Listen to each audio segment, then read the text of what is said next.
सीतापुर जिला अधिकारी अनुज सिंह व पुलिस अधीक्षक घुले सुशील चंद बान ने की प्रेस वार्ता जिला अधिकारी कार्यालय के सभागार में की गई, जहां पर जिला अधिकारी अनुज सिंह ने कई बिंदुओं को पत्रकारों को बताते हुए कहा कि चुनाव 2023 निकाय बहुत शांतिपूर्ण कराने की कोशिश की जाए।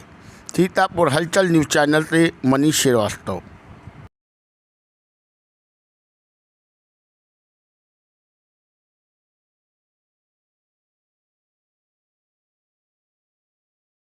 स्वागत है। जैसा आपको अवगत है पहले से ही नगर निकाय निर्वाचन की प्रक्रिया हो गई है।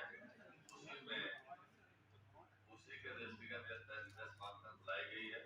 मैं जिलाधिकारी महोदय से अनुरोध करना चाहूँगा, धन्यवाद करता हूँ। जैसा कि आप सभी विदित हैं, आपकी जानकारी में है कि कल 9 अप्रैल 2023 को हमारे मुख्य निर्वाचन आयुक्त साहब ने चुनाव की घोषणा कर दी है, नगर निकाय चुनाव की। और चुनाव से संबंधित जो समय सारणी है उसको भी जारी कर दिया गया है। हमारे जनपद सीतापुर के समस्त जो नगर निकाय हैं, जिसमें नगर पालिकाएं भी हैं और नगर पंचायत भी हैं, सभी को प्रथम चरण में रखा गया है। और प्रथम चरण के जो विभिन्न दिवस है, मैं उसको आपके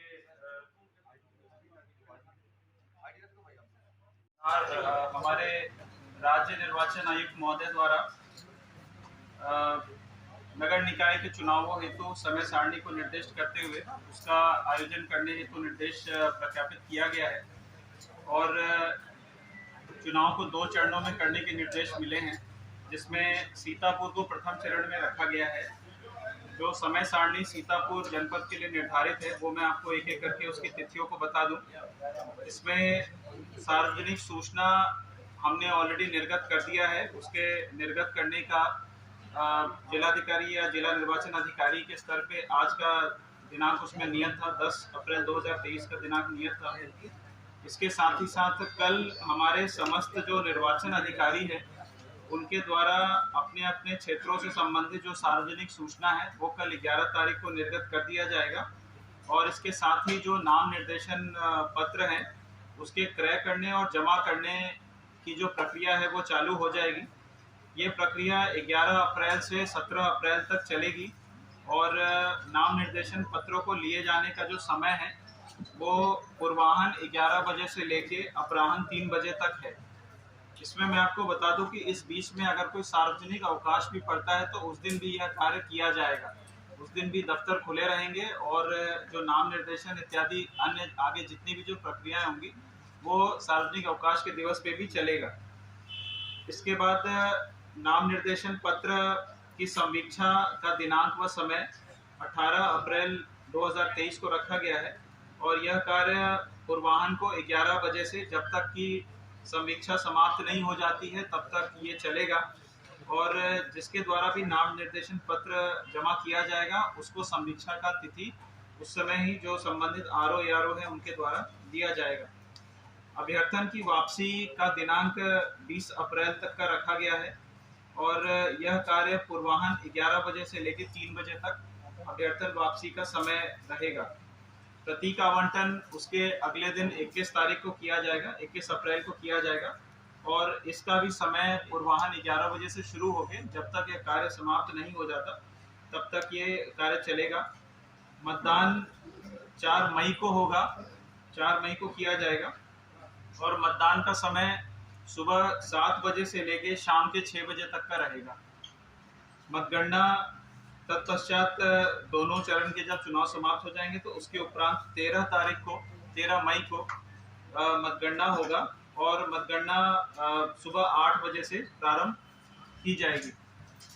इसके अलावा मैं आपको बता दूं कि जो हमारे नाम निर्देशन पत्र जो प्राप्त किए जा सकते हैं, जितने भी हमारे संबंधित नगर निकाय हैं उनके तहसील मुख्यालयों पे ही नाम निर्देशन प्रपत्र उपलब्ध रहेंगे। जैसा कि मैं आपको बता दूं कि सीतापुर, खैराबाद और हरगांव, ये 3 हम सभी जानते हैं कि ये हमारे तहसील सीतापुर के अंतर्गत आते हैं। तो तहसील सीतापुर के ही प्रांगण के विभिन्न स्थानों को नियत किया गया है। वहाँ पर ही ये नाम निर्देशन के जो प्रपत्र हैं वो उपलब्ध रहेंगे और इसका तहसील लहरपुर के प्रांगण में लिया जाएगा और नगर पालिका मिश्रिक में लिया जाएगा, मिश्रिक तहसील में लिया जाएगा। महमूदाबाद और फतेहपुर का महमूदाबाद तहसील में लिया जाएगा, महोली का महोली तहसील में लिया जाएगा और सिधौली का सिधौली तहसील में लिया जाएगा। तो कुल मिला के बात यह है कि जो हमारे तहसील मुख्यालय के अंतर्गत आने वाले जितने भी नगर निकाय हैं उनका नाम निर्देशन प्रपत्र और जमा इत्यादि सभी कार्य वो तहसील मुख्यालयों पर ही किया जाएगा। मूल्य और जमानत की जो धनराशि है वो भी तय है, जिसमें अगर अध्यक्ष नगर पालिका परिषद की बात करें तो 25 से 40 वार्ड के जितने भी हमारे नगर पालिका परिषद होंगे उसमें नाम निर्देशन प्रपत्र का मूल्य 500 रुपये रहेगा और जमानत धनराशि 8,000 रुपये रहेगी। और अनुसूचित जाति, अनुसूचित जनजाति, अन्य पिछड़ा वर्ग और महिला उम्मीदवारों के लिए इसकी आधी धनराशि उनको जमा करना पड़ेगा। कहने का अर्थ है कि नाम निर्देशन के लिए सीमा होगी वो 9 लाख रुपये होगी। इसी प्रकार से जो सदस्य होंगे हमारे नगर पालिका के उनके लिए अनारक्षित श्रेणी में 200 रुपये का नाम निर्देशन प्रपत्र है और 2,000 रुपये जमानत धनराशि है और जो रिजर्व कैटेगरी है उसके लिए धनराशि इसकी आधी हो जाएगी और अधिकतम व्यय सीमा 2 लाख रुपये रहेगी। जो हमारे अध्यक्ष नगर पंचायतें हैं उसके लिए नाम निर्देशन प्रपत्र का मूल्य 250 रुपये है और जमानत धनराशि 5,000 रुपये और रिजर्व कैटेगरी के अगर कैंडिडेट्स रहते हैं तो उसके लिए इसका आधा रहेगा। अधिकतम व्यय सीमा 2.5 लाख रुपये इसमें रहेगी और सदस्य नगर पंचायत के लिए 100 रुपये का नाम निर्देशन प्रपत्र है और 2,000 रुपये जमानत धनराशि है और रिजर्व कैटेगरी के लिए बाकी सब की तरह इसमें भी आधा है और अधिकतम व्यय सीमा 50,000 रुपये इसमें रहेगा। इसके साथ ही मैं आपको बताऊं कि हमारे चुनाव की अधिसूचना होते ही के साथ MCC लागू हो गया है। वो मैं एक बार पढ़ के आपको बता दूं। इसमें जो बातें लिखी हैं चुनाव प्रचार से संबंधित, क्योंकि आपसे भी कई लोग संपर्क करते हैं चुनाव प्रचार से संबंधित, तो इसमें पहला बिंदु है TV channel, cable network, video वाहन अथवा रेडियो से किसी भी प्रकार का विज्ञापन प्रचार जिला प्रशासन की अनुमति के पश्चात ही कर सकेंगे।